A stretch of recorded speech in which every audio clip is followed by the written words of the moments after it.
Operation আঘাত শুরু করে অবৈধ বাংলাদেশি এবং ক্রিমিনালসদের ধরপাকড় শুরু করলো দিল্লির পুলিশ। এবং নিঃসন্দেহে সাম্প্রতিক সময় সব থেকে বড় অপারেশন, যার ফলে 2000 অবৈধ বাংলাদেশিকে দিল্লি থেকে শুধুমাত্র আটক করা হয়েছে এবং তাদেরকে যারা মদত করেছেন এই রকম 660 জন ক্রিমিনালকে কিন্তু কালকে বাংলাদেশের এই জঙ্গিদেরকে আটক মদত করার জন্য এবং বিভিন্ন অবৈধ কাজকর্ম করার জন্য আটক করেছে দিল্লির পুলিশ। বলা হচ্ছে এটা ইতিহাসে সব থেকে বেশি ক্র্যাকডাউন একদিনে দিল্লির পুলিশ কিন্তু কালকে করলো এবং এর নাম দেওয়া হলো অপারেশন আঘাত। নিউ ইয়ারকে কেন্দ্র করে এই অপারেশন চালানো হয়েছে এবং হাই অ্যালার্ট জারি করা হয়েছে দিল্লির একাধিক জায়গায়। দিল্লি পুলিশ স্পষ্ট বলছে যে এই যে 1 জানুয়ারির উদযাপন হবে, নতুন বছরের যে উদযাপন হবে, সেই উদযাপনে একাধিক বড়সড় হামলার পরিকল্পনার গোয়েন্দা রিপোর্ট তাদের কাছে এসে পৌঁছেছে। ফলে সাধারণ মানুষের কনফিডেন্স বুস্ট আপ করার জন্য এই ধরনের অপারেশন কালকে দিল্লির পুলিশ কিন্তু করলো, যাতে একটা জিনিস পরিষ্কার, অবৈধ বাংলাদেশি ইস্যুতে ঝেড়ে ব্যাটিং করা শুরু করে দিল ভারত, যার কোনো রেমেডি অন্তত মোহাম্মদ ইউনূসের সরকারের কাছে নেই। কি করা হয়েছে আমি একটু আপনাদের সহজ ভাষায় বোঝানোর চেষ্টা করি। প্রথমত দিল্লির পুলিশ বিভিন্ন জায়গায় সার্চ করে 2000 জন অবৈধ বাংলাদেশিকে আটক করেন। সংখ্যাটা 2200 জন বাংলাদেশি। তারা দিল্লিতে কেন এসেছিলেন, কারা হেল্প করেছে এবং আসার উদ্দেশ্যটা কি, এই পুরো বিষয়ে কিন্তু দিল্লি পুলিশ এদেরকে জিজ্ঞাসাবাদ করবে এবং এদের পিছনে যে সকল ভারতীয় দালাল জড়িয়ে আছে তাদেরকেও কিন্তু আইনের আওতায় আনা হবে।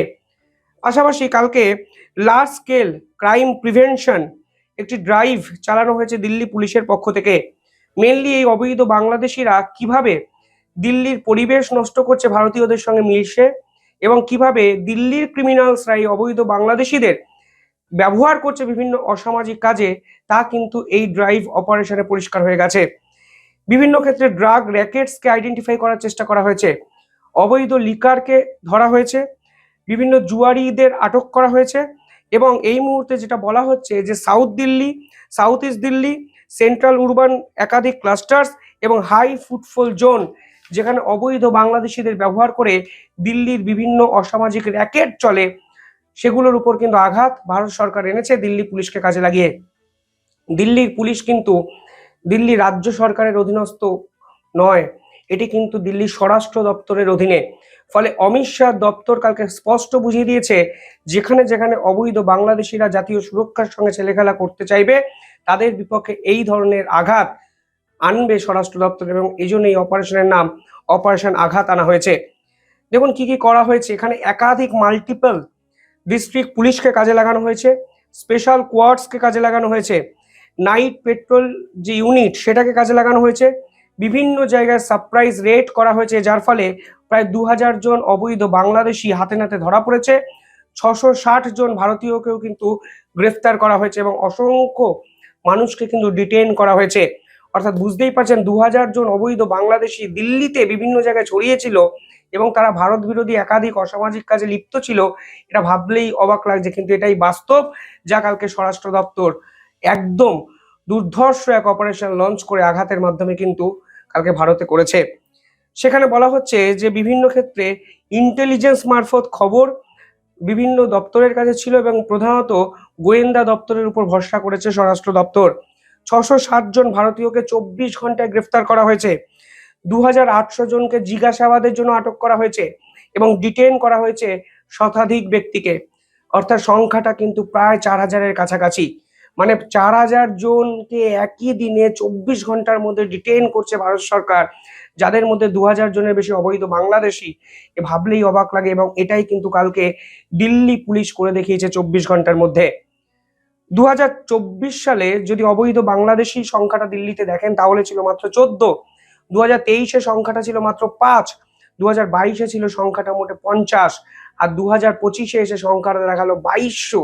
ফলে কিভাবে অবৈধ বাংলাদেশি এক বছরে বেড়েছে সেটাই এখন স্বরাষ্ট্র দপ্তরের কাছে বড় প্রশ্ন।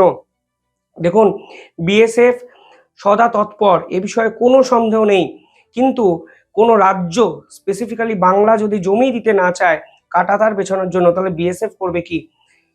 তবু এই পার্টিকুলার এই যে সীমান্তবর্তী এলাকায় অনেক জায়গায় এরকম আছে, সরকারি নথি বলছে, যেখানে কাঁটাতার দেওয়া সম্ভব নয়।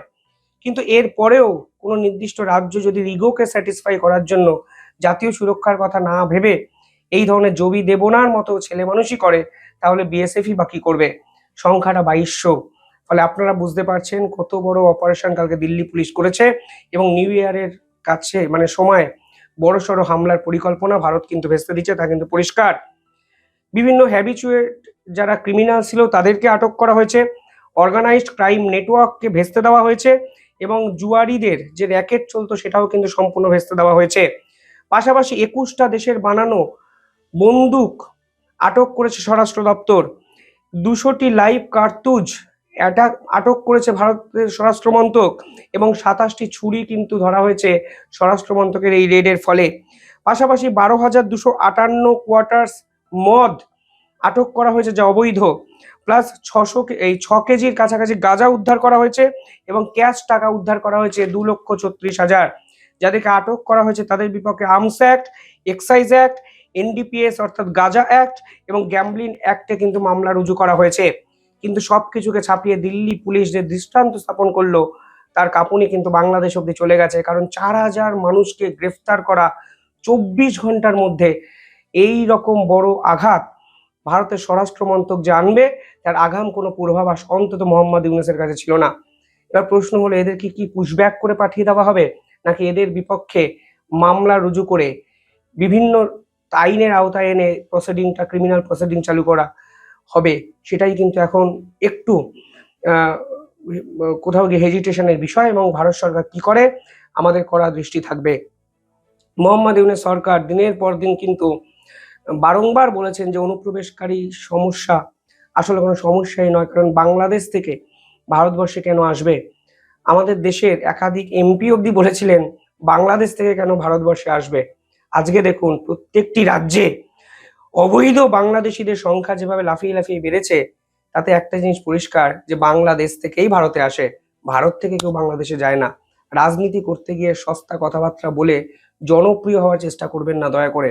জাতীয় সুরক্ষার কথা যদি মাথায় না রাখেন, তাহলে আজকে দেশের অন্য প্রান্ত পুড়ছে, কালকে আপনার ঘর পুড়বে, এবং এটাই ভবিতব্য। কেউ আটকাতে পারেনি, ইতিহাসকে কেউ বদলাতে পারে না। ভবিষ্যতও কিন্তু ইতিহাসের পুনরাবৃত্তি হবে যদি ভারতীয় দালালরা দিনের পর দিন এই অবৈধ বাংলাদেশিদের এইভাবে দেশে ঢোকায়। তবে সব মিলিয়ে কালকে ভারত সরকারের স্বরাষ্ট্র দপ্তর যে অভিযান করলো তার কাঁপুনি পৌঁছে গেছে ঢাকায়। দিল্লি না ঢাকা স্লোগান কোথায় শেষ? প্রশ্ন থেকেই যায়।